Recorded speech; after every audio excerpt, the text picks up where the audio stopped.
Hello there guys and welcome back to the channel. So we are going to be carrying on with our top 5 champion series of each class. We have done tech and skill already, so this is the third one we are doing for July of 2020. Last time I did all classes was in December or January of 2019, basically in 2020 beginning.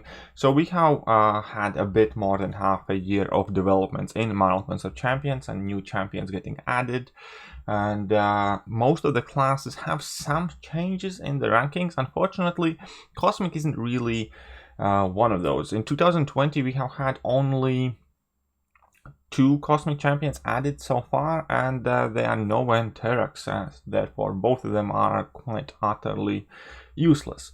Well, Silver Surfer is I think the last champion of the year in December, but still Silver Surfer isn't going to be anybody's top 5 list either way.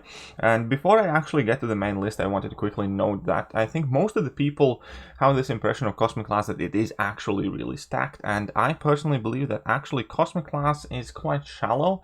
It's filled with a lot of average to good characters, but it is nowhere near as stacked as mutant classes right now. It's nowhere near as stacked as science classes right now, and I would even argue that I think Mystic class has overtaken them as well in terms of amount of champions personally I would like to take up.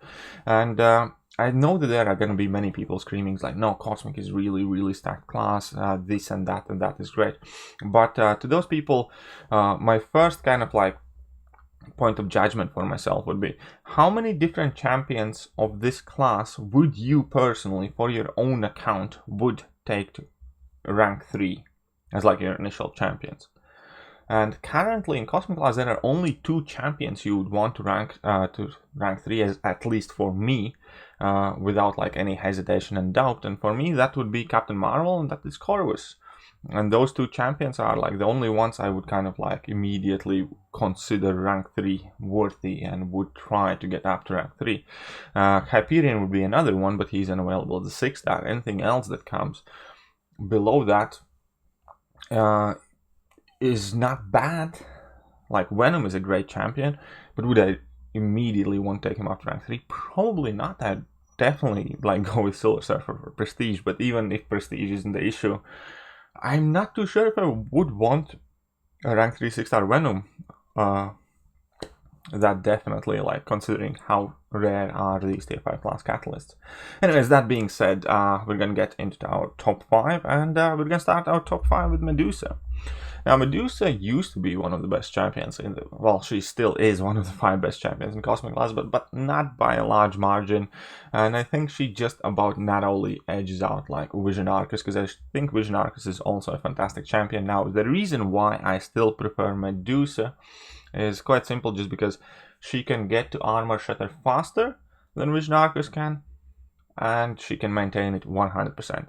Because realistically, both of those champions do not really have all that much to offer. Vision Arcus has even more to offer than Medusa obviously does, but the whole kind of like point of Vision Arcus and Medusa currently in the game is to shut down robots, to make sure they have no ability accuracy, to make sure they don't get any power. And for these very specific encounters, obviously there are no better champions. Nebula does a fantastic work as well, obviously, but Vision Arcus and Medusa are kind of like 2 of the best champions to deal with robot opponents. And I prefer Medusa in that sense because she does that one specific job better. She can armor shatter basically at the time she gets to level 1. Vision Arcus has to get to level 2, and Medusa also can maintain 100% uptime on that armor shatter. Plus it's really funny to spam your heavy attack in the corner with her, but yeah, I'll leave it at that there. And yeah, so Medusa is going to be champion number 5 in my list. I'm going to give honorable mentions later on after I go through my list. So champion number 4 would be Venom. I think Venom is one of the better works Kabam has done. And initially when Venom was released, quite obviously Venom was very cool and menacingly looking, but unfortunately he lacked in abilities. And now Venom is fantastic counter to spider heroes, which is always again that niche bit that's perfect, which is the exact reason why I have ranked my Venom after rank 5 as well, because I quite frequently use him in Alliance Quest when I have to deal with these can't touch me spider lanes, and he's just perfect for it because Miles Morales there has Rage Node, and he can combat Rage with his level 1, eating up those Furies. Spider-Man has Safeguard, but he inflicts Bleed, so on and so forth. Overall, Venom is a really solid character. He has access to Bleed, he has access to a lot of different buffs, he can have a counter, he can access armor breaks. I really like the bit that his power cannot be drained by tech champions. I quite frequently forget that, but it is really useful in certain conditions as well, especially when you are facing tech champions like Plague, Mind Nodes, so on and so forth. And yeah, I think Venom again is a very solid character. I wouldn't put him in the same kind of like group as, like, I don't know, Warlock or Ghost or Aegon and Nick Fury, which is like kind of like the top of the game, right? But I would still put him somewhere up there as a very useful champion to have for anybody's profile, and he's absolutely magically fun to play as well. So yeah, that is spot number 4, and now is the top 3. And top 3 is quite difficult, and again, first 2 places, in my opinion, will be interchangeable depending on the circumstances. But to move on to spot number 3, in my personal opinion, I'm going to put on Captain Marvel, and I really do enjoy using Captain Marvel, and she has a lot of great qualities, and that Indestructible is so versatile if you can use it to its fullest. And with that, she can take pretty much any damage over time effects. Also, the fact that she shrugs off all debuffs when she enters binary can be super useful. And there are a lot of really good things. Now, the one key kink, I would say, about Captain Marvel movie version that I really don't like, and I could deal with the fact that she's harder to manage in longer fights occasionally, or depending how opponents want to play and so on and so forth. But the major problem, in my opinion, with Captain Marvel is all of the stun immune or limber fights, so on and so forth, because she gets significantly harder to use when you can't stun opponent, because you do rely on those parries to land your heavy attacks, to refresh your binary charges. You do rely on that guaranteed 100% stun after your level 2, and yes, you can alter your playstyle. You can largely kind of like rely on level 3s and the power gain you get from that, and then just kind of like let the binary expire and drop the level 3 as soon as the binary has expired, get 10 charges, get the power gain, so on and so forth. There are multiple different ways how to play Captain Marvel, but the most kind of like dominant thing that she's known for is those quick bursty fights where you go in, you drop a couple of combos, you start already with like a bar of power, you drop level 2 opponent stunned, you drop 2 heavy attacks, you're back to like 24, 25 charges, and you build up to another level 2 and stun and rinse and repeat. And the blitz of the fight immediately goes away when you are fighting anybody who has limber or stun immunity, or more frequently we're getting champions who shrug off debuffs. For instance, I don't know, Mole Man, he shrugs off those stuns, or Hit Monkey, when you knock him over, he has a chance to evade and he's gonna get rid of that stun. So there are more and more champions coming out that it's harder for her to play up against, but obviously that's natural because more and more defenders are coming to the game. But the fact that, in my opinion, she really relies quite heavily on that ability to stun the opponent in one way, shape, form, or fashion, does hold her back slightly. All in all, I absolutely love her, obviously, as a duo with Nick Fury, or even better if you add Nick Fury, Goldpool, Captain Marvel movie version, Quake. That's such a solid 4-person team, and I do use her quite a lot, especially with Suicide Masteries, but she's also one good champion without the Suicide Masteries. And yeah, she's fantastic. I have absolutely nothing but smile on my face when I use her. I absolutely enjoy her. I think she's fantastic. I do think that she's also one of those champions that relies on the ability to finish out fights quick. Therefore, she always kind of has to be rank tap to the max as quickly as you can, especially in combination with that indestructible buff lasting only 12 seconds. So you're quite often interested in finishing off the fight within, I don't know, 15 to 30 seconds. You don't often want the fights to last long.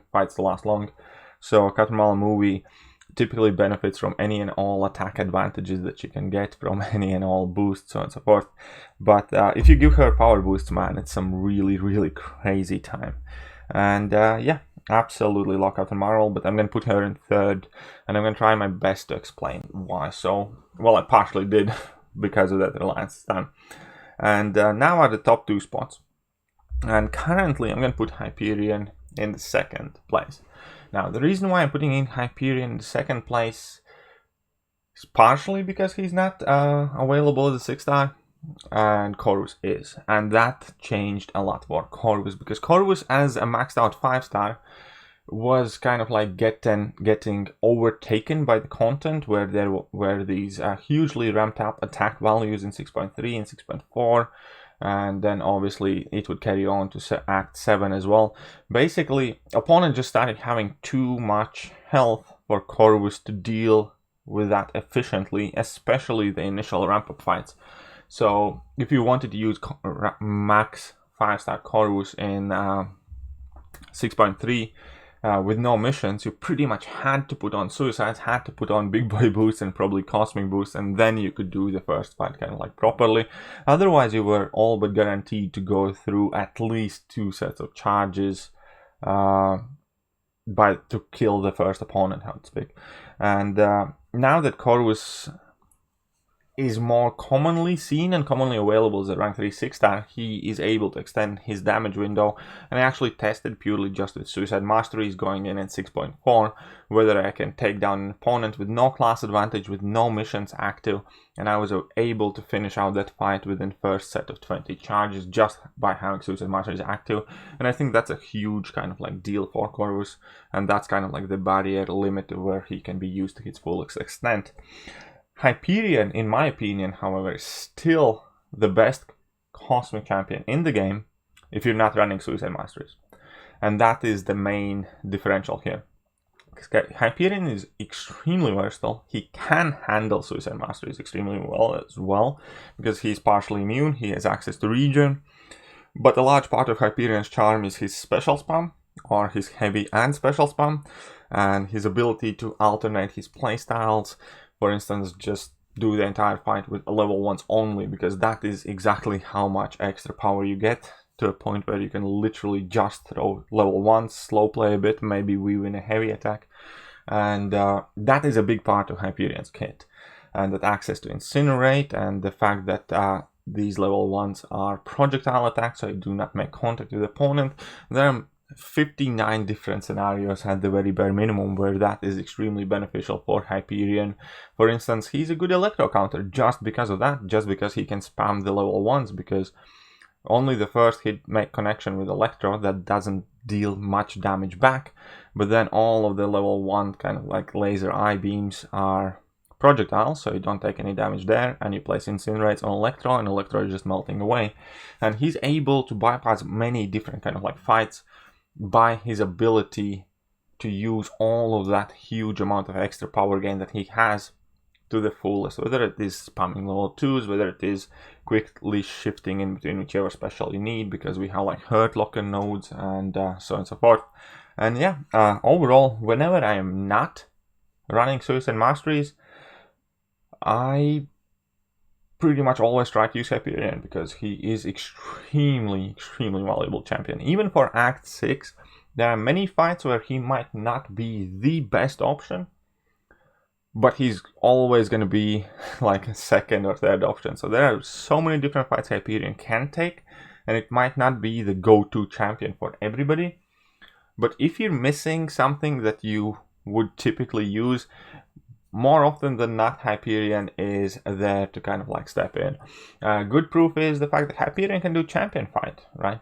There are Hyperion champion 6.2 solos on YouTube, you can check it out. And the reason for it is because the champion's unstoppable doesn't work in special attacks, so you can effectively just drop special attacks freely on the champion, and you don't have to worry about unstoppable and getting hit. Hyperion's also a champion who can do Mr. Sinister. He's not the first choice to do 6.2 Mr. Sinister for many, but he can do it. And that is typically kind of like Hyperion's MO. He might not be your first choice, but he's always a very, very reliable, steady workhorse whose realistic limits are kind of like only your imagination and how well you can adapt to different scenarios. So yeah, I do generally believe that Hyperion is in fact the second best cosmic champion, the best cosmic champion in the game if you are not running Suicide Masteries. Now there I had a bit of my light was on a timer, it switched off, but I hope this will suffice for the final bit of the video. Don't worry, it's not just you, it's lighting in the room. And so obviously that leaves us with the top spot, and that's Corvus. And as I said before, if we would not have access to 6-star champions, or 6-star rank 3 champions more specifically, I would not put Corvus as a first or best cosmic champion anymore. It's just the fact that he is available now as a 6-star and we can take him to rank 3. I think he can retain his top position because his damage reach has been increased to a point where he can be quite easily and viably used in 6.3 and 6.4 without all that massive extra help of boosts and cosmic power boosts, so on and so forth. Additionally, obviously, the thing that Hyperion has going for him is the fact that he is still an absolute Legends Run MVP. He is still an absolute AQ MVP, whether it is just by the fact that he finished down the fights quickly in AQ, whether it is via timeout method, whether it is by anything else. Corvus Glaive carries Alliance Quest like nobody else can, realistically. So yeah, he's insanely, by far, the best Alliance Quest champion and potion saver in the game as well, and that does deserve some recognition.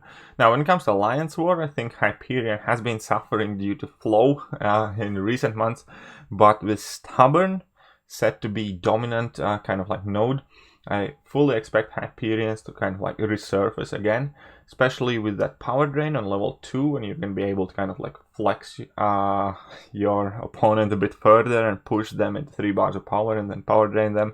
And obviously the ability to finish out the fights quickly is going to be extremely valuable again, especially when you will not have to contend with that massive power gain from flow. So yeah, I fully expect him to make a return on Alliance War as well. Still dominant Alliance Quest. Great for Act 6. Great for casual questing. An absolutely fantastic champion overall. And his awakened ability is one of the best in the game, in my opinion. The fact that he just doesn't die from any damage or time effect. And if you are confident in your ability of playing on like 1% health, he can save so many items just by casually questing as well and doing all sorts of tricky, hard and difficult lanes and passive degenerations or what have you. So yeah, Hyperion's back on top, because I think in my last video I put Hyperion on top. Sorry, Corvus Glaive is back on top. Man, I'm messing up my words today, but Corvus Glaive is back on top, because last video I put Hyperion's first, but now that Corvus is a rank 3 6-star, I can definitely see kind of like resurgence of his ability to deal with the hardest content, and yeah, that is what I think. A few honorable mentions. Obviously, we do have quite a lot of good, decent cosmic champions. So, for instance, Thor, OG Thor still has an insane damage output. I have showcased on my channel multiple times, and I absolutely love the fact that I have maxed out Sig 200 OG Thor, because he can still hit like an absolute truck. Now, Carnage is one of the most fun champions to play in the game, period. He might not be the best, but he's extremely exciting and fun. The ability to stack those bleeds and gaining power and unblockable special attacks, and it's just great time. One of my favorite champions in the game, period. As I mentioned, Vision Arcus, Vision Arcus is also a very, very solid option, especially when it comes to dealing with robots. Obviously, we all know that he's very potent on defense and annoying to deal with, so he's also considerable rank up. I'm gonna tell this for the first time ever to the world. Swede is slowly managing to convince me that Kamala Khan is actually a beast. I'm serious, man. Like, the stuff that he does with Kamala is amazing. Obviously, I do fully realize that majority of that is Suida being amazing player, but hey, Kamala has some stuff going on for her. And then we have Ronan, who is ever so necessary because of all the cheese whenever the buffs appear. And Venom the Duck is also quite fantastic champion, and so is Proxima. So we have a lot of these champions that are very good for specific kind of like conditions, but this was my top 5. I hope you guys enjoyed it. If you did, well then I'm going to show you a tiny bit of Baby Yoda. And as you are looking at that beautiful, beautiful green little creature, why don't you hit that like button, hit that sub button, hit all the buttons, and I'm going to catch you guys soon. See ya.